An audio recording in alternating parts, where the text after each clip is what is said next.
Hi everyone, it's Steven, and today I will be showing you my pre-Christmas comic book haul. Now, this week we were supposed to get Batwoman number 10 and Fence number 2. However, due to the Atlanta airport incident, the comic books were delayed, but that's fine, it happens, it's the holiday season, stuff happens. Anyway, here is what I got this week from Boom Studios and DC Comics. These are not sponsored, but the Boom Studios one was something I won on Twitter. They said, hey, retweet this post and we will give you a signed copy by Dean Ambrose of WWE issue number 5. And what you can see inside, let's see, it's Brock Lesnar versus Dean Ambrose in a, what do you call that? A parking lot brawl, one of the match modes in WWE 2K. See that? It's pretty cool. It's signed by him. Next up is the sign that they gave me. Congrats! Enjoy reading your new WWE comics. Your pals at Boom. And then, here, look at that. Redesign, Rebuild, Reclaim, Volume 1 by Dennis Hopeless, Dan Mora, Serge Acuna, and Doug Garbark. Pretty much all about Seth Rollins. I think it's issues 1 to 4. That's pretty cool. Now, just a quick story about this one. It got stuck at customs for a week or two, and it took a while. Some people say, hey, it's Christmas, maybe that's why it took a while. I personally think that it's not that way. I just think it was customs trying to stall it. But it's just 2 books. You can see that. See?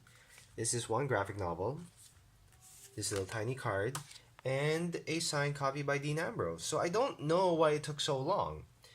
Anyway, enough complaining. I got the books, and they're pretty cool. I'm not that big of a WWE comic book fan. I like their wrestling a lot. But recently, I've been moving on to things like New Japan Pro Wrestling a little bit. I like the showmanship of WWE more, but I do like the wrestling in New Japan. So, I like to get best of both worlds somehow. Anyway, a long-delayed comic book that I was supposed to get 2 weeks ago. I was going to pick this up along with the regular cover and Batwoman, but of course the delay happened. Anyway, here is Rocco, who now works at a call center. Of course, written by Ryan Ferrier, and illustrated by Ian McGinty, colors by Fred Stressing, letters by Jim Campbell. I don't know where Casey Green is credited, but from what I heard, Casey Green did also help with the cover and stuff. Anyway, Rocco was fired from his call center job, and somehow a dude bro sloth, yes, a millennial dude bro sloth, comes in and pretty much ruins Rocco's life. Lots of really nice stuff inside this comic book. It's very relatable for people who are struggling between jobs and also just trying to find a better job than what they have now. Really interesting book. Now, this is a blank sketch cover for comic books. That means you can get an artist, or if you want to do it yourself, you can get them to draw your own special cover for them. I'm planning to get Miguel Mercado, who did the variant cover for this, the subscription variant cover. You can see his name here. Where is that? There. Miguel Mercado, right there. Portrait subscription cover, which had Rocco, but I wasn't really a big fan of that, so I'm just waiting for the others. Heifer's really nice, so is Filbert and the Big Heads. Those are pretty cool. And finally, from DC, I just bought it. It's not sponsored or anything, neither was Rocco. Green Lanterns Volume 3, Polarity, where they face off against Dr. Polaris. I think that's what his name is. And turns out he has multiple personality disorder. Oh, here is the first Lantern, Volthoom. That's another story.